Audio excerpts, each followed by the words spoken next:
ले चलते हैं आपको राजस्थान विधानसभा में इस वक्त नेता प्रतिपक्ष गुलाब चंद कटारिया क्या कुछ कह रहे हैं। कोई चिंता की बात नहीं, जो डूबना है प्रदेश को तो डूबेगा।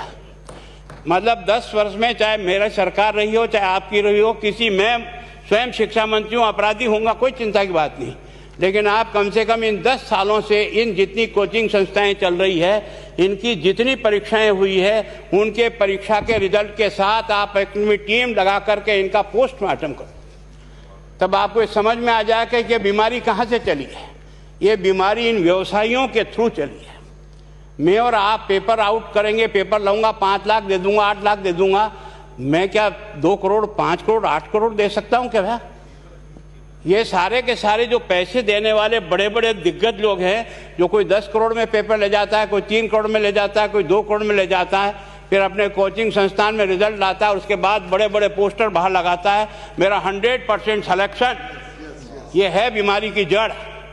अगर मार करना चाहते हो तो यहाँ करो, तब तो जाकर के इसको कोई रोक सकोगे। बाकी से केवल मन को संतुष्ट करने का काम करो तो ये राजस्थान के उस गरीब बच्चे के साथ न्याय नहीं होगा, जो बड़ी मुश्किल से पढ़ता है, अपने घर में बूढ़े माँ बाप को भूखे मार के पढ़ता है और उसके बाद परीक्षा के लिए जाता है, रोता हुआ घर लौटता है। क्या दुख नहीं होता है? हम लोगों के मन में कोई रहम नहीं है कि आखिर उस बच्चे का क्या होगा जो अपनी बड़ी पीड़ा के साथ पढ़ रहा है। इन सारे पैसे वाले लोगों के पास में आपने सारी सरकारी नौकरियों को भेज दिया। मैं बहुत कड़वा सच बोल रहा हूं। आज जो पिछले 8 साल में नौकरी में लगे ना, उन सब का भी पोस्टमार्टम कराओ, आपको लगेगा आधा फर्जी मामला निकलेगा।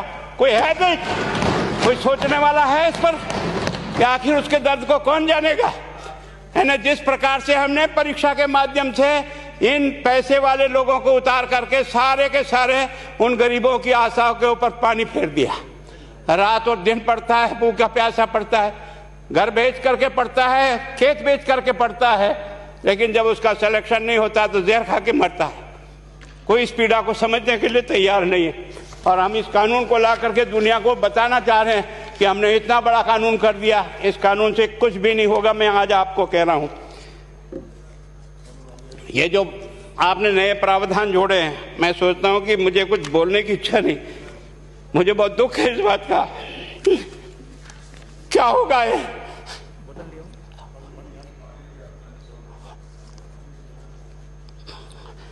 किस तरह की गैंग पालनी है हमने? पानी पिला दो, है ना। मैं उस दिन भी पूछा था कि मैंने कहा ये शिक्षा संकुल पे है, जिन लोगों को ड्यूटी पे लगाया, इसको लगाने वाला दोषी कौन है, जिसके कारण से पेपर जो है ना काट करके निकाल दिया। ये तो ठीक है, भाग्य हमारा अच्छा था कि सवाई माधोपुर की घटना छूट गई और एसओजी को उसमें हाथ में लग करके कुछ केस लग गया। अगर वो केस नहीं लगता तो आज आपकी सारी नौकरी पर इन सब बड़े बड़े दलालों के स्कूल में पढ़ने वाले बच्चे होते और मेरा गरीब का बच्चा अपना घर लौट के जाता। क्या दुर्भाग्य है। और इस कारण से केवल इसके लिए खुश मत हो जाओ कि हमने कानून बहुत सख्त बना दिया इसलिए अपराधी रुक जाएगा। नहीं, सिस्टम को बदलना होगा, ये परीक्षा का सिस्टम चेंज करना होगा। मैं सोचता हूं कि क्या हम इतने अक्लमंद बैठे हैं, क्या इस व्यवस्था को चेंज नहीं कर सकते? क्या एक ही पेपर हर राजस्थान में 20 लाख बच्चों को दिया जाए? क्या इसका कोई ऑल्टरनेट नहीं हो सकता? इसका ऑल्टरनेट सोचना चाहिए कि हम परीक्षा को टुकड़े टुकड़ों में कैसे कर सकते हैं। जिले के अनुसार पेपर नहीं, एक नहीं हम 25 पेपर बना सकते हैं। कौन से सेंटर पर कौन सा पेपर जाएगा कोई तय नहीं करेगा कौन सा जाएगा, और हम जो इच्छा होगी उस सेंटर पे वो पेपर भेजेंगे। और ये जितने भी प्राइवेट कॉलेजों में आपने सेंटर बना रखे उनको बंद करो, इनको तुरंत बंद करिए एक ऑर्डर से। जितने भी सरकारी विद्यालय है और सरकारी नौकर ही एग्जामिनर बनेगा और एग्जामिनेशन करेगा, तब तो आप इसको बचा पाओगे। ताकि आप और मैं कितने भी कानून बदल कर दें, आपका वो जांच करेगा, आपका वो अधिकारी आएगा। आपने कहा भाई सेशन जज के नीचे नियुक्ति नहीं होगी, इसके अलग से कोर्ट होगा, बहुत अच्छी बात है। प्रोविजन जो आपने डाले हैं वो स्वागत योग्य, स्वागत करता हूं, पर इन प्रोविजन को लागू तो आप और मैं ही करूंगा, कौन करेगा? जब हम ही ठीक नहीं है तो इन प्रोविजन क्या रोएंगे अंदर बैठे बैठे? जब तक हमारा दिल और दिमाग ठीक नहीं होगा ना, इस बीमारी का इलाज नहीं होगा। हमने शिक्षा के मंदिर को भ्रष्टाचार की भट्टी में जलाकर खाक कर दिया। दुर्भाग्य हमारा, जहां से कोई आशा की किरण दिखती थी उस गरीब को कि चलो मैं अपनी मेहनत से आगे बढ़ जाऊंगा, लेकिन अब वो निराशा में आ गया। उसको लगा कि अब कोई रास्ता नहीं है।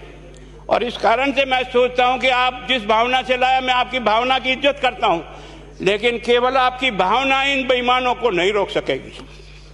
इसको रोकने के लिए हमको सिस्टम को बदल करके और तुरंत उस पर ध्यान करना चाहिए। कानून 302 का बना हुआ है, क्या मर्डर रुक गए? आप भी जान रहे हो, रोज के रोज पोक्सो कोर्ट में आजीवन कारावास हो रहा, क्या व्यभिचार रुक गया है? अपराधी को दंड मिल सकता है, अपराध बंद नहीं हो सकता है। अपराध बंद करने के लिए जो सिस्टम होते हैं उस सिस्टम में चलो। एकमात्र इस देश में भ्रष्टाचार की भट्टी में देश जल रहा था, केवल और केवल एक तरह से प्रत्येक व्यक्ति का खाता खुलवाकर देश के प्रधानमंत्री में सारा का सारा बेनिफिट उसका सीधा खाते में डाला। बेईमानों को चोट लगी नहीं लगी, उस तरफ अपना दिमाग बचाओ, उस तरफ अपना दिमाग लगाओ। किस बीमारी का इलाज कहाँ है और कैसे हो, इस बारे में चिंता करने की कोशिश करो। मैं कई बार इधर सीकर और इधर गया तो मैं सोचता हूँ कोचिंग संस्थान की बिल्डिंग देंगे ना तो टोपी गिर जाए नीचे से। क्या चीज है यार, भगवान ने क्या लक्ष्मी वहीं बरसाई है। और जो बाकी संस्थाएं, उसका कारण यह है कि हमने अपनी दुकान को इतनी कमजोर कर दी है कि जहां बच्चे अच्छी तरह से शिक्षा लेकर के हम जैसे गरीब पढ़ करके यहाँ आ गए, अब वो रास्ते नहीं है। और इस कारण से मेरी बहुत विनम्र प्रार्थना है, इस बीमारी का इलाज चाहिए बच्चे को, कानून से नहीं होगा, कानून के अलावा होगा, और उसमें आप करें। धन्यवाद। Thank you. माननीय मंत्री महोदय।